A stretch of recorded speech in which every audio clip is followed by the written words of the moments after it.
One moment. Everything's fine. All right. Thanks for having me. Thank you very much, and sorry for the delay. We did practice this a couple days ago, and everything worked great, but not this time. It's really a pleasure to be here. Thank you for the kind introduction, Tim. Yeah, let's get to it. So sometimes people, before a presentation like this, they ask me, "You're not going to talk about math, are you?"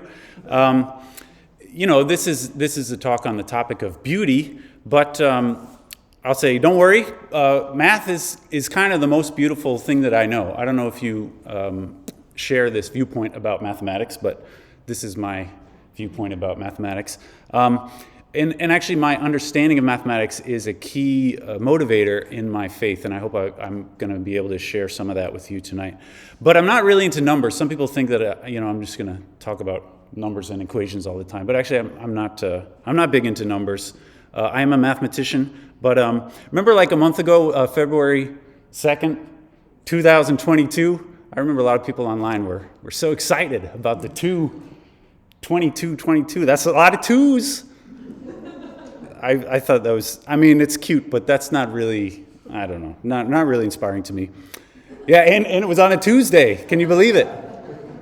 That was pushing it a little, to be honest. Here's a famous mathematician, Ramanujan. This is like early 20th century Indian mathematician. He said, an equation for me has no meaning unless it expresses a thought of God. And the first time I heard this, I thought, yeah, that's really, I'm not really into numbers per se, or equations, or even like shapes. They're not automatically interesting to me. But there are some, I don't know about numbers, but equation shapes, some of these things are deeply beautiful to me. So I'm going to try and share that with you. Unfortunately, it can be a little hard to connect to people who are not, mathematics enthusiasts, which I assume many of you are not. So that's okay. I thought I better show you what is commonly called the most beautiful mathematics formula ever. There it is. This is called the Euler's formula. Are you impressed by the beauty of that formula? I don't know.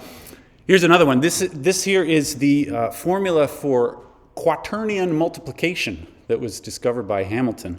The quaternions is kind of a four-dimensional number system that was invented by this guy, Rowan Hamilton. There's actually a story about the quaternion multiplication formula. This is a bridge in Dublin. Hamilton lived in Dublin, and if you look closely at the picture there, you can see like a white sort of rectangle on the bridge there. That's actually like a marble plaque that's stuck in the bridge, and it's got writing on it. And here's what it says. Here, as he walked by on the 16th of October, 1843, Sir William Rowan Hamilton, in a flash of genius, discovered the fundamental formula for quaternion multiplication. And there it is. And cut it on a stone of this bridge. The story is like Hamilton had been thinking about this for months, not able to come up with the perfect formula for the quaternion multiplication. And as he was walking across the bridge, it suddenly occurred to him, and he was so excited that he picked up a rock and scratched it into the side of the bridge, which, you can't see his original scratchings anymore. But this is in Dublin. This bridge and this little monument, the little plaque there, has been referred to as the least popular tourist attraction in the city of Dublin. So I've never been there, but it's a place where mathematicians like to go there, and basically nobody else likes to go there. Maybe if I ever go to Dublin, I'll probably want to go see the bridge. Anyway, I'm trying to impress on you this general principle. I think beauty sometimes requires context. A lot of the things that seem beautiful to me, they are beautiful to me because I have some kind of understanding of them. Actually, the formula for quaternion multiplication actually is kind of beautiful. And actually, the Euler formula, the first one that I showed you, that really is one of my favorite formulas in all of mathematics, although it doesn't mean anything unless you have some context. So that's what I'm trying to convince you of. Beauty requires context. Sometimes people say if you have to explain a joke to somebody, that means it's not funny, right? And maybe some people would be tempted to say, if you have to tell somebody why it's beautiful, then it's not beautiful enough. I disagree. And actually, I consider this part of like my main job when I'm teaching mathematics is I'm going to tell you why this is beautiful. And it doesn't make it less beautiful if I have to explain it to you. And so I'm not afraid to say, like, I think this is beautiful, and this and this and this is why. So I hope you're open to some of that this evening. Like here's an example. This is a photograph that was taken a few years ago. I don't know if you've ever seen this picture. Does it look beautiful? It's kind of nice, I suppose. Although the real beauty of this photograph requires context. All right, I will tell you the context is that this is a photograph taken on the surface of Mars, and that little bright spot there is the Earth. Isn't that that's kind of nice? And actually, when I think about that, it makes me feel a certain way about the Earth, about something, right? And I think that's a sign that there's some beauty there. But this certainly, I would say, this picture, you have to know that in order to appreciate it, right? Beauty requires context sometimes. Okay, here's something from mathematics that I'm going to try to convince you is beautiful in some way. This is called the Baromian Rings. And this is a thing that people have been, sort of a symbol that people have been looking at for a long time, many centuries at least. And it's three rings which they kind of, if you look closely, you'll see they kind of cross over and under one another. For example, the blue one, if you look at the blue one and the yellow one, you will see, the blue one crosses the yellow one twice, and the blue one is underneath the yellow one both times, right?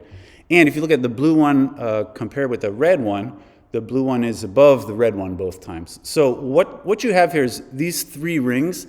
They no single one of them is linked into a single one of the other ones, right? The blue one is not linked inside the yellow one, and it's also not linked inside the red one. But if you think about the way that they are bundled together in this diagram, like if you had these in real life, it's not possible to separate them because the blue one is kind of you could imagine if you try to pull that blue one out of the picture, it'll get hung up on the crossing between the red and the yellow one, right? So these three rings, they are not individually linked to each other, but all three of them together are linked. And actually, if you were to remove the blue one, for instance, the yellow one and the red one would no longer be stuck together, right? This has been seen in history as like a representation of the Christian Trinity. Right? We have three parts here. No one part is dependent on any one of the other parts, but altogether they form sort of an inseparable unit. And if you were to discard any one of them, the other two would fall apart. Right? That's kind of neat, I think. This has been used in some places as like a Christian symbol. You can see it there in a church somewhere. Also used on a logo for a beer company. So, I don't know. Other people like it too, I guess. How about this one? This is a more slightly hardcore mathematic. Venn diagrams. This is something everybody knows about Venn diagrams. These are figures which you can use to represent the intersection of various properties, right? What's nice about Venn diagrams, when somebody says Venn diagram, usually what they mean is, first of all, the diagram is rotationally symmetric. That means if you were to turn it a certain amount, like that first one there, you could turn it 180 degrees and it looks the same. The second one there, actually, you turn it like 1/3 of the way around, it looks the same. But anyway, they are rotationally symmetric. And the other important thing is they have connected regions for every possible type of intersection. That's what Venn diagrams are sort of useful for. For instance, in the picture on the right, there is a connected region which represents the intersection of, say, the two shapes on the top on the right, but not the other shape, right? That's what Venn diagrams are all about. You can try to draw a similar diagram with 4 regions in it, but actually this one doesn't have that nice intersections property. If you think carefully about this, you will realize, for example, if you're looking for just the region which represents the points in the top circle and the bottom circle, but not the other 4 circles, not all 4, the top and the bottom, but not the other 2, that makes that little blue part which is disconnected, which is not allowed in a Venn diagram, all right? So this picture with 4 circles is actually, it doesn't count as a real Venn diagram because it doesn't have the nice intersections property.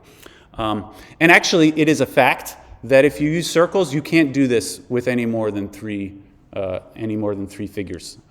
If you try to do it with 4 or 5, something's going to break down in those properties.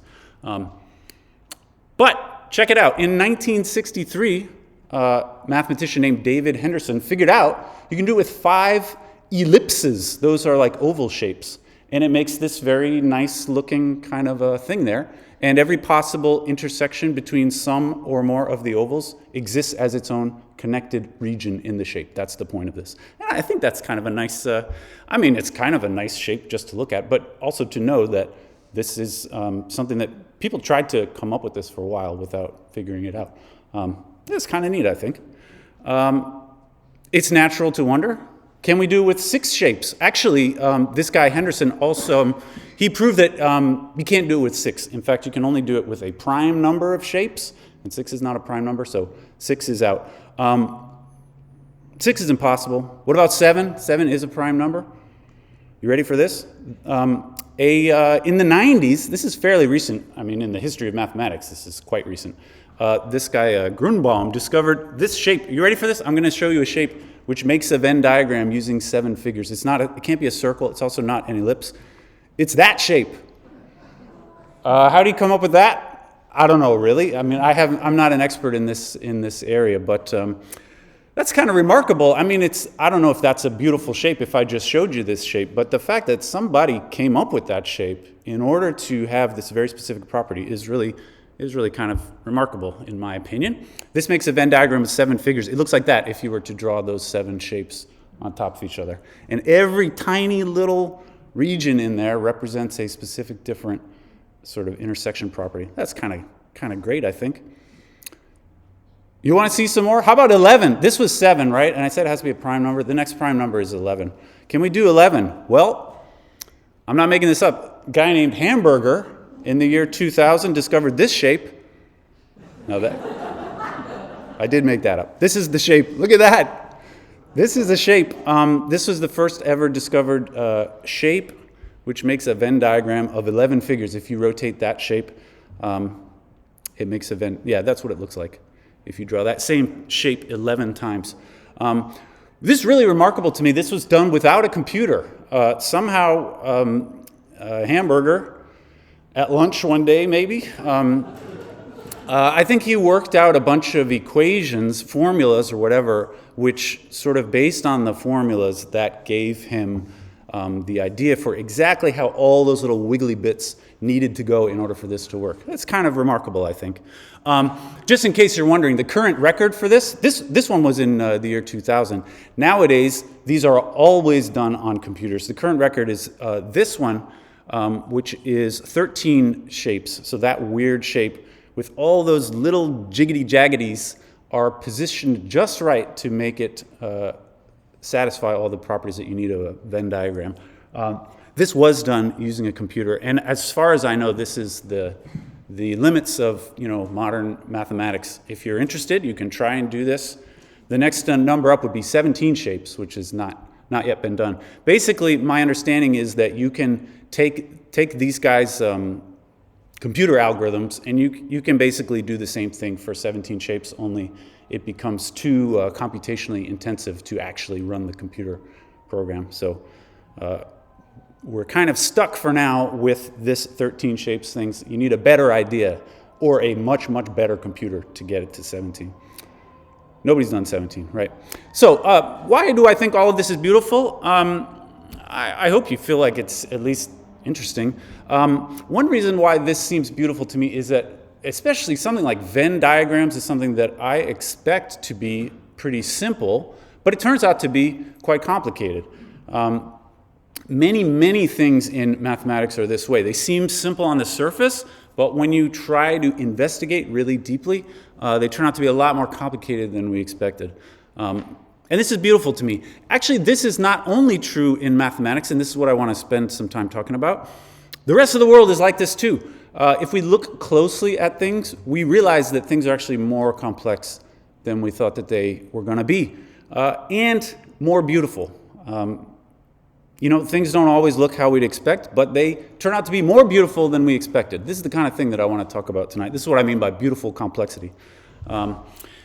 And really, it is, I think, a part of my faith is this. However much I like my own ideas, the real truth of the world turns out to be better than what I expected, right? I can think a lot about the way that I think the world is. I'm wrong a lot of the time. The real world is better than I expected. I believe that God's truth is bigger and stranger and better than my own ideas, all right? So I got two big examples from science of how the world is more complex and more beautiful than we expected, all right? Example number one concerns the size of the universe. The universe is pretty big, right? So I want to talk a little bit about cosmology. This is the modern word for like the study of the universe, which would be all of space and all the planets and stars and just everything that exists is the universe, all right? Historically, we all know most ancient civilizations in their cosmology, they viewed the Earth as the center of the universe. Both sort of physically, as a physical object, the Earth in the center of everything, but also in some kind of moral sense. Most cultures have seen the Earth and the human race especially as being like the principal, like the main character in the story of the universe is the Earth and human beings, right? And the ancient Hebrew view is like this. We know more now than the people in the ancient world. Around the 6th century, not 600th century, maybe Pythagoras was one of the first people to have this idea that the Earth is round, a spherical Earth. Obviously, the Earth does not seem to be round from an ordinary perspective, but Americans are taught that Christopher Columbus had something to do with this, that this is not true. It was, by the time of Christopher Columbus, it had been known for thousands of years that the Earth was not flat, the Earth was round. The issue with Christopher Columbus is Christopher Columbus actually believed that he could sail all the way from Spain to China on his boat, which was totally ridiculous. And everyone said, "You're crazy, you can't possibly make it that far." And they were right. He didn't make it that far. Anyway, this is an early indication that the world and the larger universe are not always as they seem. So another thing is planets. Planets, when you look at them, they look like stars. The only way that you would notice a planet is any different from a star is that the planets move differently than the stars do. The stars kind of have one fixed arrangement in all the constellations, but the planets move along they move independently of the rest of the stars. But around the year 1000, some Arab scientists decided that the planets are not stars, but they're actually like little dark things. And they apparently were able to observe this when a planet passed in front of the sun. There are stories of, astronomer types just sort of looking at the sun and seeing a little spot moving across the face of the sun, which was the first evidence that planets are not luminous by themselves. They don't make their own light, because they're actually dark little things. Again, things are not as they seem all the time, right? By the time of the 1600s, Copernicus types, they decided that the planets actually orbit the sun rather than everything orbiting the Earth. This was a big shift in perspective. And the Earth is a planet like the other planets. This is another big shift in perspective. And this is called the heliocentric model. And in this model, the universe, like everything that exists, was categorized in terms of the sun at the center, and then the planets, which include the Earth and also the moon, orbiting around the sun, and the moon orbiting around the Earth. And then they had this idea of the fixed sphere of stars. That is like, at a far distance beyond the planets was this kind of like dark shell that everything was inside of. And stuck on the inside of this shell were like little lights, and those were the stars. So in this view of the universe, the entire universe is like this little bubble with like a hard edge to it.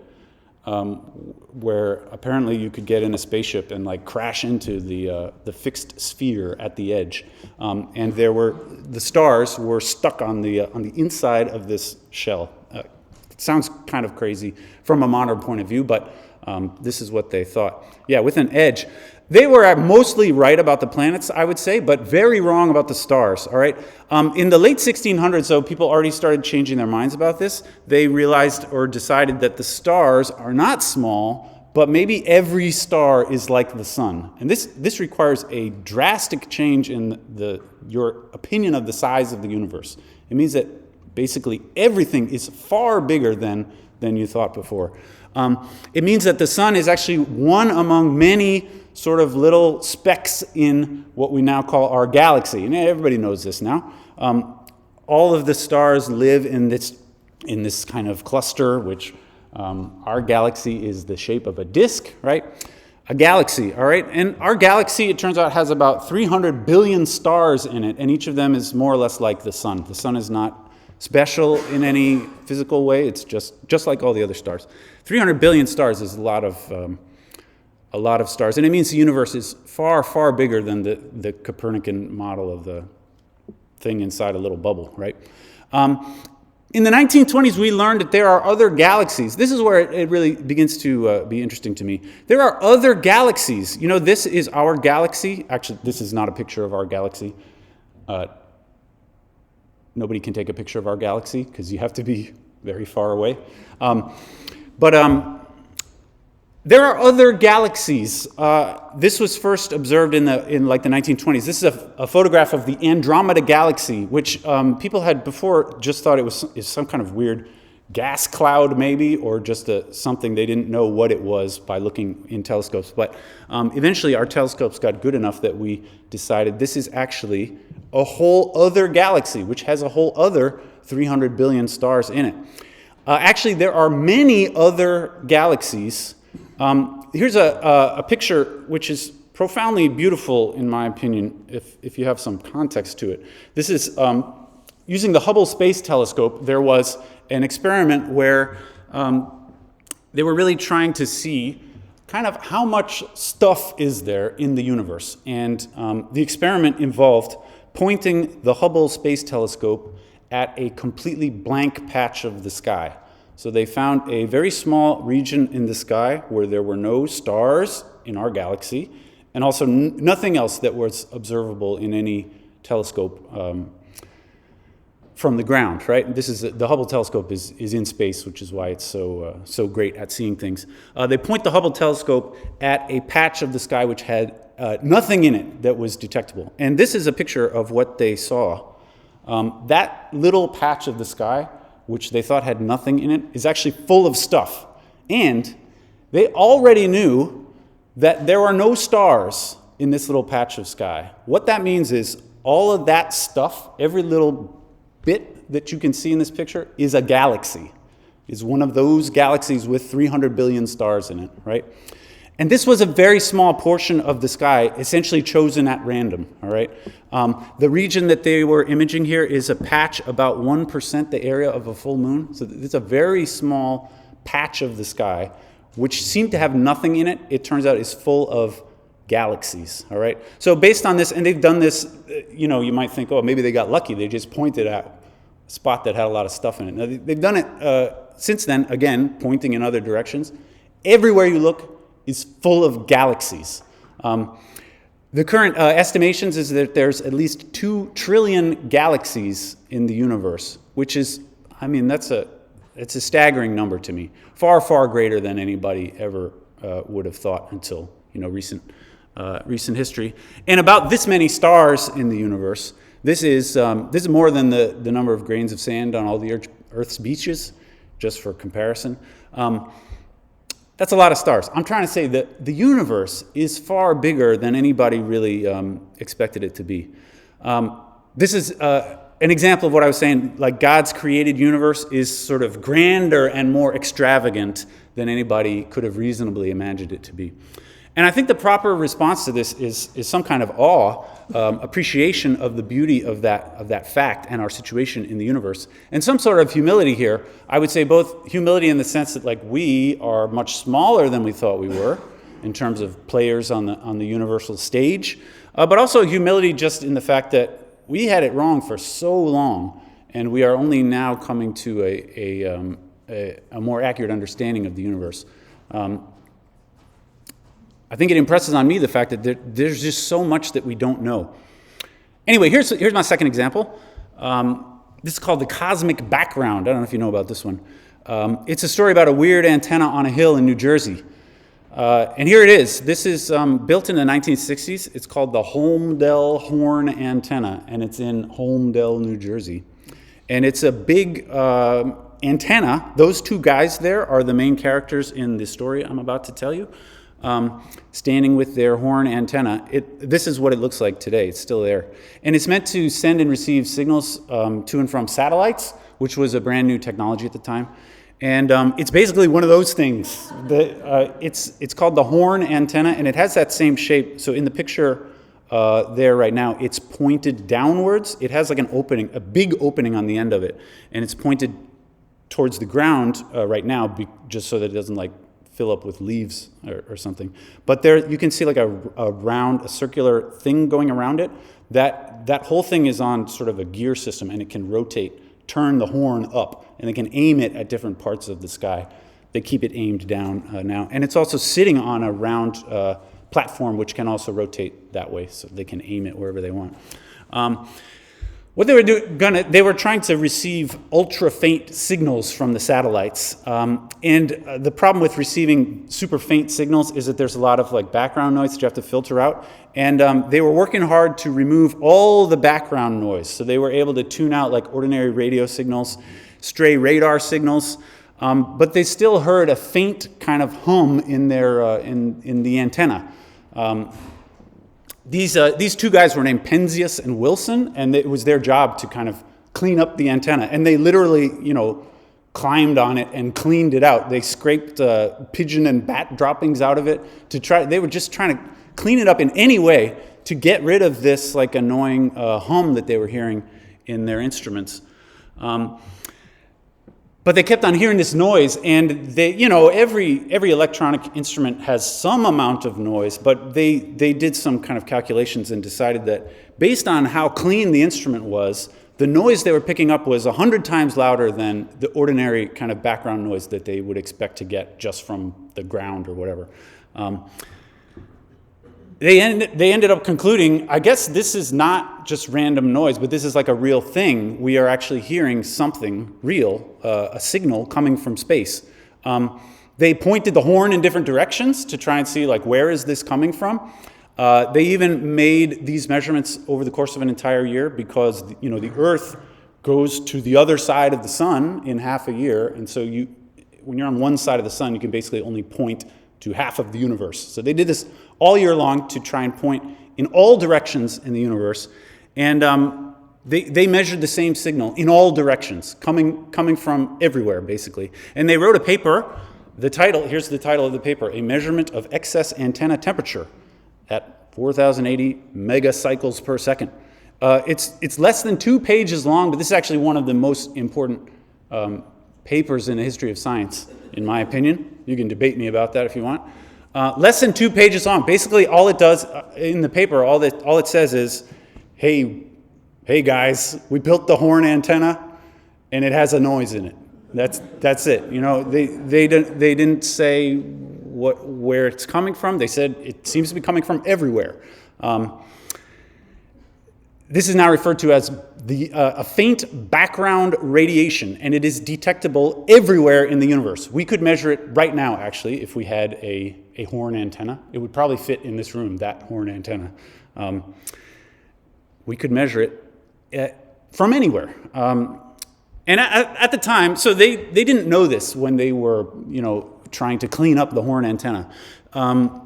There were two competing theories about the origin of the universe. Actually, the horn antenna has to do with the origin of the universe. The two competing theories at the time were the steady state theory. This is the idea that the universe has always existed in more or less its current form, and the universe will continue to exist forever. This is called the steady state theory of the origin of the universe. Basically says there was no origin of the universe. The universe has always existed and will continue to exist forever. The other is the Big Bang theory, which everybody has heard of by now, but this is the idea that the universe actually did have a moment where the universe began, right? This was controversial among scientists. For one thing, scientists don't like to believe anything unless there's some kind of reason to or some kind of evidence for this. And there had never been any evidence that there was a beginning to the universe. And so absent any evidence like that, the most simple explanation is just the universe has always existed. It was also controversial because a lot of scientists viewed the Big Bang as somehow theistic, or the idea that there was a moment of creation, to a lot of scientists seemed like that just raises many more questions than it answers. You have to immediately start asking, what caused the Big Bang? And all these questions, right? People didn't like it for that reason. Scientists didn't. Anyway, at the same time as these guys were working the horn, there was a team at Princeton that was actually getting ready to test experimentally the Big Bang theory.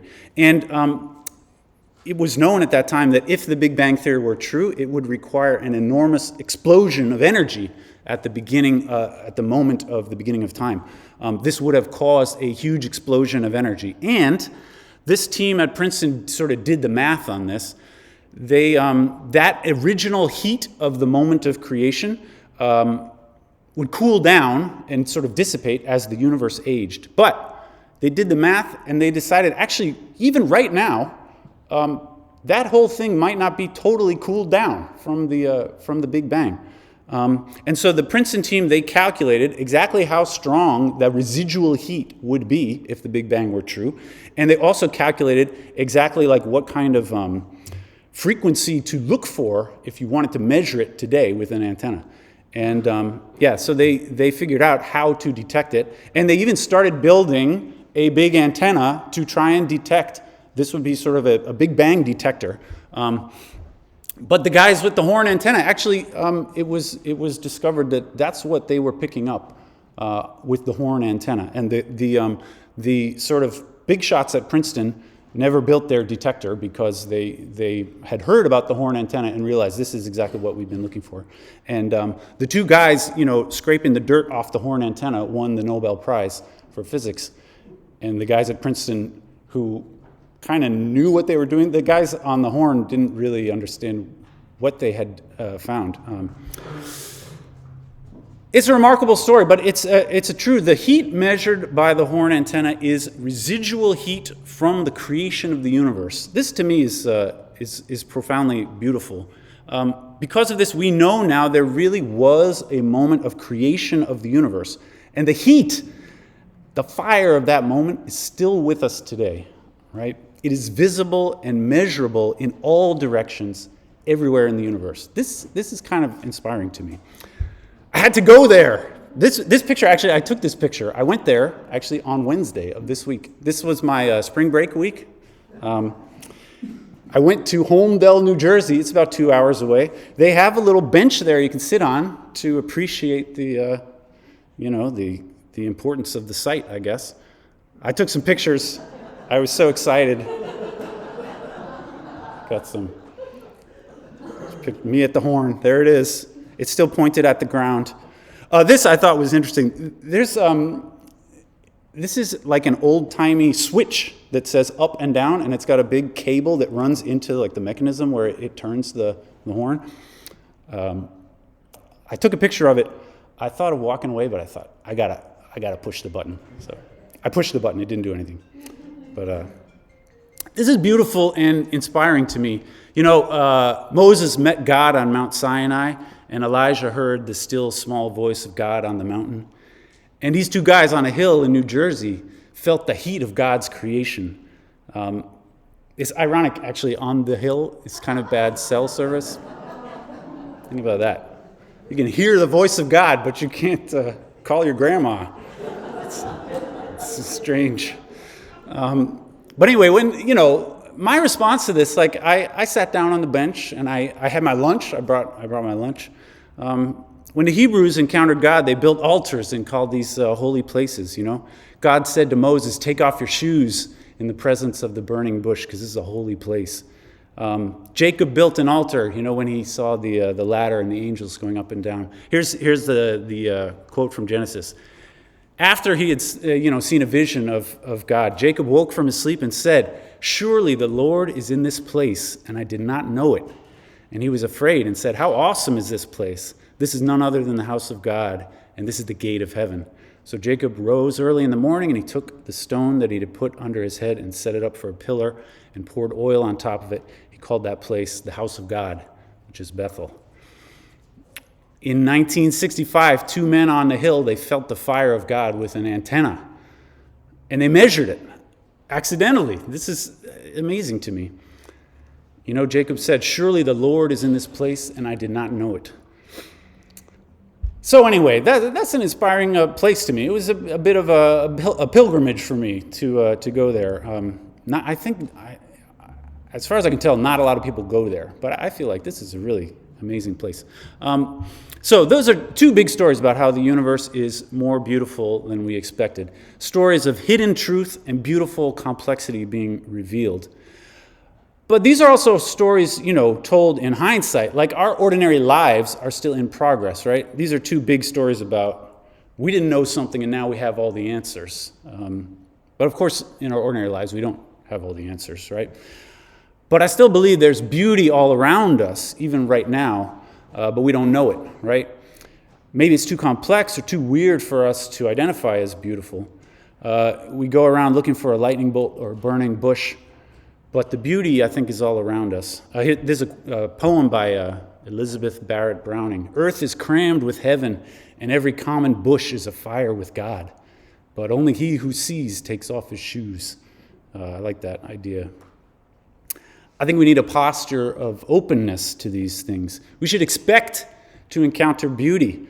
And I think we should also expect complexity, right? And expecting complexity means that I don't expect that I'm going to be right all the time. I need to be willing to change my mind if I'm wrong about some things. And I have been wrong about many things. Even us here right now, all of us are so wrong about so many things. So here's a little advice for us all. I'm just getting to the end here. Don't be afraid to change your mind about things, right? Sometimes we have to change our hearts and change our mind, and that's okay. Sometimes you got to rethink everything. The Greeks had a word for this. They called it metanoia, and we call it repentance, right? This is kind of a harsh word these days, but really it just means changing your mind and changing your heart. And it's a key spiritual discipline. I think, all people recognize this. Sometimes we have to start all over again, right? Sometimes we have to be born again. This is a key part of the life of faith, at least in my opinion. Sometimes this can feel like a defeat to change your mind about something, but this is how we draw closer to God. So here's a little advice to the church, if you don't mind. Get out of the answer business, right? I think certainly if people have questions, then I hope that we can provide helpful answers, right? And I'm happy to answer questions if people have questions. But the Bible is not an answer book, and Christians don't know everything, all right? So I don't think we should present ourselves as some kind of answer society, right? What we have to offer is beauty, I hope at least. When I meet someone, I don't bring answers. I want to say things like, I bring love, I bring peace, I bring beauty.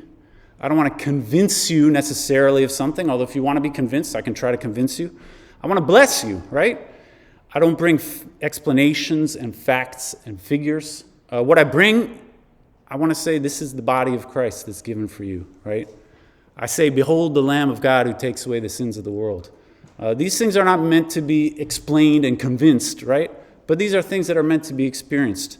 I can't really tell you simply what it means when I say these things, but I know what it feels like, and I know that it's beautiful, right? So, if you don't mind, I have a little benediction to offer us, and then we can go have our snacks. Thank you for the snacks. Seek beauty everywhere. If it doesn't look beautiful, look closer. Appreciating complexity is hard. Changing your mind is hard, but you might learn something. You might see something beautiful, and you might be born again. Thanks. That's it. Next time I'm going to talk about beautiful simplicity. This is a nice little simple kind of art. So stay tuned for that. And I would be happy to answer any questions. You ready for that? Anyway, thanks.